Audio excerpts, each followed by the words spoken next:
नमस्कार मित्रांनो, आज आपण बघणार आहे इंग्लिशचा एक लेसन.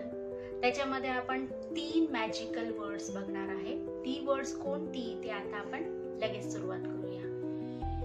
तर पहिला वर्ड आहे आय, दुसरा वर्ड आहे वी आणि तिसरा वर्ड आहे दे. हे तिन्ही वर्ड्स आपण आपल्या रोजच्या ज्या इंग्लिश वापरतो त्याच्यामध्ये तुम्ही ऐकली असाल. बोलायचं अजून तुम्हाला प्रॅक्टिस नसेल तर तुम्ही फक्त ही वर्ड्स किंवा ही कुठेतरी पाहिली असेल, वाचताना तुमच्या लक्षात आलं असेल की आय, वी आणि दे ही वर्ड्स तुम्हाला कुठेतरी दिसली असतील. ह्याचा मीनिंग काय आहे, आय म्हणजे काय, वी म्हणजे काय आणि दे म्हणजे काय, याची आपण आज सविस्तर डिटेल्स माहिती बघणार आहे. तर सगळ्यात पहिले आपण आता आय ची माहिती बघूया. तर आय हा शब्द आपण कधी वापरतो इंग्लिश मध्ये, तर आय म्हणजे मी, मी म्हणजे मी स्वतः. आय म्हणजे त्याचा अर्थ आहे मी. माझ्या रिलेटेड काहीही वस्तू किंवा काहीही वाक्य जर मला म्हणायचं असेल तर मी तिथे आयचा उपयोग करेल. आय म्हणजे मी, आय म्हणजे मी. तर आता आपण वी च्या संदर्भात बोलू. वी म्हणजे आम्ही. आम्ही म्हणजे कोण, त्याच्यामध्ये मी सुद्धा येऊ शकते आणि माझ्या सोबतचे दुसरे पण येऊ शकतात. मग आम्हीच्या रिलेटेड आपल्याला वर्ड्स बघायचे असेल तर वी आर स्टुडंट्स. स्टुडंट्स लावलंय मी कारण आम्ही आहे.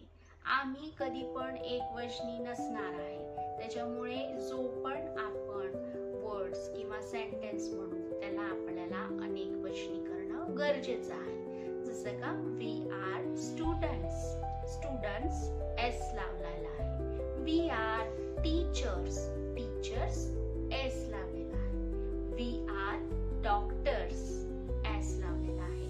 तर अशा पद्धतीने आपल्याला अनेक वचनाला वी आर आणि त्याला अनेक वचनी इंडिकेट करण्यासाठी जो पण वर्ड आहे त्याला एस लागणार आहे. तर सेट लक्षात आलं तुमच्या सेंटेन्स वी ची.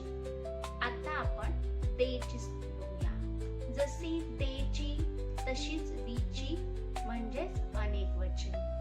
दे ला पण आपण आर लावणार आहे.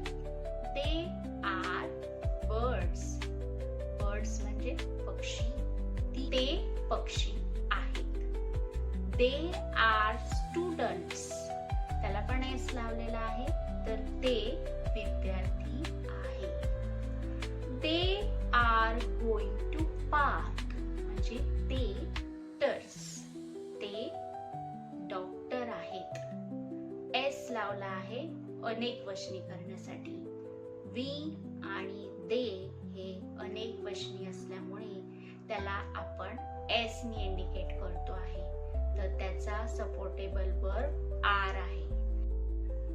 हे सगळं करताना कधी कधी या सेंटेन्सला आपण मिस्टेक करतो. तर कोणत्या मिस्टेक असतात, तर आय आर स्टुडंट असं काहीतरी आपण म्हटलं गेलं. आय आर स्टुडंट हे मिस्टेक आहे. तर आय हा कधी पण सिंगल असणार आहे, आर हा कधी पण अनेक वचनासाठी वापरतोय. तर आय आणि आर म्हणजे एक वचन आणि अनेक वचन असे दोन्ही एक साथ येणार नाही. म्हणजे हे जे आपण म्हटलेलं आहे आय आर स्टुडंट हे चुकीचं आहे. त्याच्यासाठी राईट सेंटेन्स आहे आय एम स्टुडंट. दुसरी अजून एक मिस्टेक होते तर ती आहे वी एम रेडी. वी अनेक वचनासाठी, एम हा आयचा सपोर्टेबल वर्ब आहे तरी पण आपण वी ला लावला आहे. रेडी म्हणजे तयार होणे. वी एम रेडी याचा अर्थ चुकीचा होतोय. अनेक आणि एक अशा दोन्ही इंडिकेटर त्याच्यामध्ये आले आहे, त्याच्यामुळे हे पण सेंटेन्स रॉंग आहे. त्याला राईट करायचं असेल तर वी आर रेडी, आम्ही तयार झालो आहोत. तर आजचा आपण जो लेसन दिलेला आहे त्याच्यामध्ये तुम्हाला मी प्रॅक्टिससाठी प्रत्येकी 5-5 सेंटेन्स देणार आहे. मी त्याच्यात रिकाम्या जागा दिलेल्या आहेत, त्याच्यात तुम्हाला फिलअप करायचं आहे. जसं का आय नंतर काय इंडिकेटर येतो, वी नंतर काय इंडिकेटर येतो आणि दे नंतर काय इंडिकेटर येतो. तर ही जी सेंटेन्स आहे ते मी तुम्हाला लास्ट मध्ये ॲज अ होमवर्क करायचं आहे, हे करायसाठी दिलेलं आहे. तर आज आपण जो लेसन पाहिला त्याच्यामध्ये आपला हा फर्स्ट लेसन होता. त्याच्यामध्ये साध्या आणि सोप्या पद्धतीने आपण 3 वर्ड्स बद्दल माहिती बघितलेली आहे. अगदी सोपी माहिती आहे, तुमच्या लगेच लक्षात येणार आहे. आयच्या नंतर आपल्याला ॲम लावायचं आहे, वीच्या नंतर आपल्याला आर लावायचं आहे आणि तेच्या नंतर आपल्याला पण आरच लावायचं आहे. अगदी छोटीशी माहिती आहे पण अतिशय महत्त्वाची माहिती आहे. त्याच्यामुळे तुम्ही ही जर व्यवस्थित बघितली, 2दा-3दा वाचली तर तुमच्या लगेच लक्षात येणार आहे. आपण अशा छोट्या छोट्या गोष्टींमधनं पुढे इंग्लिश शिकणार आहोत.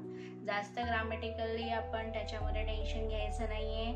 अगदी सोप्या पद्धतीने तुम्हाला पटेल आणि तुम्हाला लक्षात येईल असं आपण ग्रामर शिकणार आहोत आणि इंग्लिश शिकणार आहोत. तर कसं वाटलं आजचा आपला हा लेसन याबद्दल मला कमेंट करा आणि व्हिडिओ आवडला असेल तर मला लाईक आणि सबस्क्राईब करायला विसरू नका. बाय.